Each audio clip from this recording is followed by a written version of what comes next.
Press మీట్లోకి వెళ్ళే ముందు అసలు తిరుమల తిరుపతి దేవస్థానం చైర్మన్ గారికి, పాలక మండలి సభ్యులకి, ఈఓ, అడిషనల్ ఈఓ గారికి జనసేన పార్టీ తరఫున హృదయపూర్వక ధన్యవాదాలు.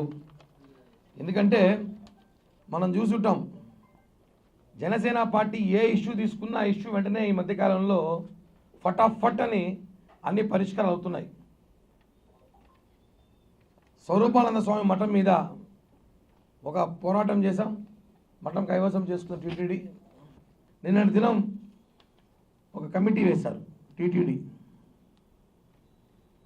తిరుమలలో మఠాలపైన కమిటీ వేసి విచారించి మఠాలు ఎవరి పేరుతో ఉన్నాయి, ఎవరికి ఇచ్చా మఠాలు, ఎవరెవరు వాడుతున్నారు, ఎవరెవరు అక్రమంగా మఠాలు దాంట్లో ఏం కార్యకలాపాలు చేస్తున్నారు, నిజంగా మఠాలు తీసుకున్న సంస్కృతి అందులో ఉందా లేదా అనే దాని మీద విచారణ చేపట్టడానికి ఒక మంచి కమిటీ శుభపరిణామం.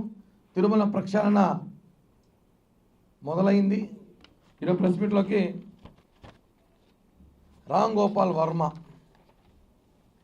ఆర్జీవి ఎవరికి భయపడ్డాడు అంటాడే కానీ బాగా భయపడ్డాడు, టన్నుల కొద్దీ భయపడ్డాడు.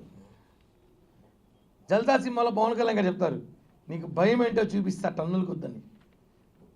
అంటే మాఫియాలతో సినిమాలు తీసేసి, మాఫియా నాయకులను పెట్టి సినిమా స్టోరీలు పెట్టేసి నాకు మాఫియాలే భయపడినారు అంటే మాకెందుకు భయపడ్డాడు? చాలా భయపడ్డాడు, నిజంగా భయపడ్డాడు. ఒంగోలులో కేసు పెట్టి 2-4 రోజులు అవుతుంది, దాంకొని తిరుగుతున్నాడు. ఎక్కడో డెన్లో కూర్చొని వీడియో రిలీజ్ చేసి నాకు భయం లేదు, నేను షూటింగ్లో ఉన్నాను. ఈయన పెట్టి షూటింగ్ తీసాడు ఎవరండి ఈ రోజుల్లో? ఎవరైనా తీస్తాడు భారతదేశ సినిమా? ఇది వచ్చేక్కడ సినిమాలు తప్ప ఈయన షూటింగ్లో బిజీగా ఉన్నాడట. ఇందాకే టీవీలో చూసా లేటెస్ట్గా, ఐపీసీ సెక్షన్లు పెట్టండి అంట. ఉండేది ఐపీసీ సెక్షన్లు, బిఎన్ఎస్ సెక్షన్లు. మన భారతదేశంలో ఐపీసీ, బిఎన్ఎస్, ఈ 2 చట్టాలు కాకుండా కొత్తగా చట్టాలు ఏమైనా తీసుకురమ్మంటారు? ఏమైనా వైసీపీ సెక్షన్లు తీసుకురమ్మంటారా? మీ వైసీపీ సెక్షన్లు పెట్టారు గత ప్రభుత్వంలో అందరి మీద. లేదా వర్మ సెక్షన్లు ఏమైనా ఉన్నాయా? చీకటి సెక్షన్లు ఏమైనా తీసుకురావాలా? రామ్ గోపాల్ వర్మ నేను ఎవరికి భయపడని చెప్పి బాగా భయపడి దాముకున్నాడు. నువ్వేం తప్పు చేయనప్పుడు రా, బయటికి రా, పోలీసులు సహకరించు. నాకు భయం లేదు, నేను ఎవరికి భయపడను అన్నవాడివి ఈరోజు ఎక్కడున్నావు? నీ మీద కేసు నమోదైంది, విచారించాలి కదా నువ్వు, కనీసం పోలీసులు సహకరించాలి కదా. ఇదైనా చట్టాన్ని నువ్వు గౌరవించేది? మిస్టర్ ఆర్జీవి వర్మ, చట్టాన్ని గౌరవిస్తాను నేను చెప్తున్నాను కదా పోలీసులకి. మొత్తం ఒంగోలు పోలీసు అందరూ కూడా తాడేపల్లి ప్యాలెస్కి వెళ్ళండి, వర్మ అక్కడున్నాడు. జగన్మోహన్ రెడ్డి నివాసంలో తాడేపల్లిలో రామ్ గోపాల్ వర్మ డెన్ను పెట్టుకొని కూర్చోన్నాడు. ఇది వాస్తవం. వెళ్ళి ఒక 100 మంది పోలీసులు వెళ్ళి ఆ ప్యాలెస్ని వెతికితే వర్మ దొరుకుతాడు. ఇది వదిలేసి ఆయన చట్టాల గురించి చెప్తున్నాడు, కొత్త చట్టాల గురించి.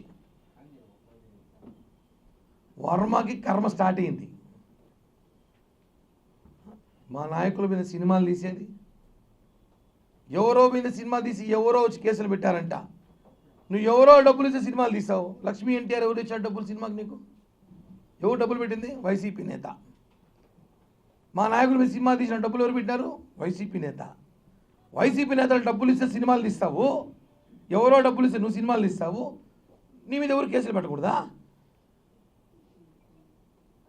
వర్మ ఒక పెద్ద బఫూన్ అండి ఇప్పుడు రాష్ట్రంలో, జోకర్ ఐటమ్ అయిపోయాడు. ఆయన మాఫియా డాన్ అంట. ఎవడికి చెప్తారు కథలో? పారిపోయి దాక్కున్నాడు. మేము కూడా ఏదో అనుకున్నాం గతంలో, వర్మ మీద ట్విట్లు పెట్టిన డబ్బు వీడు సామాన్యుడు కాదురా, ఏదో పెద్ద విషయం ఉందనుకున్నాం. విషయమే లేదట వీడికి. ఈరోజు మా నాయకుల్ని, మా పార్టీ కార్యకర్తల్ని ఇష్టం వచ్చినట్టు మాట్లాడి, వైసీపీ కార్యకర్తలాగా, పెయిడ్ ఆర్టిస్ట్ లాగా మాట్లాడి ఈరోజు కేసులు పెడితే దాంచుకొని తిరుగుతున్నావు, పారిపోయినావు, డెన్లో ఉన్నావు. నువ్వు మాట్లాడతావు నేను ఎక్కడికి పోలేదనేసి. దమ్ము ధైర్యం ఉంటే రామ్ గోపాల్ వర్మ ఒక అబ్బా అమ్మకు పుట్టుంటే వచ్చి ఒంగోలు పోలీస్ స్టేషన్లో లొంగిపో, విచారించు, సహకరించు, నేను తప్పు చేయలేదు అని నిరూపించు. సినిమాలు తీసేది ఈజీ అనుకున్నావా? చట్టం అంటే నీ ఇష్టం అనుకున్నావా? నోటు కూర్చొని మాట్లాడితే చెప్తున్నాం కదా. పోలీస్ శాఖ కూడా విజ్ఞప్తి, రామ్ గోపాల్ వర్మ జగన్మోహన్ రెడ్డి ప్యాలెస్లో ఉన్నాడు, వెళ్ళి సెర్చ్ చేయండి.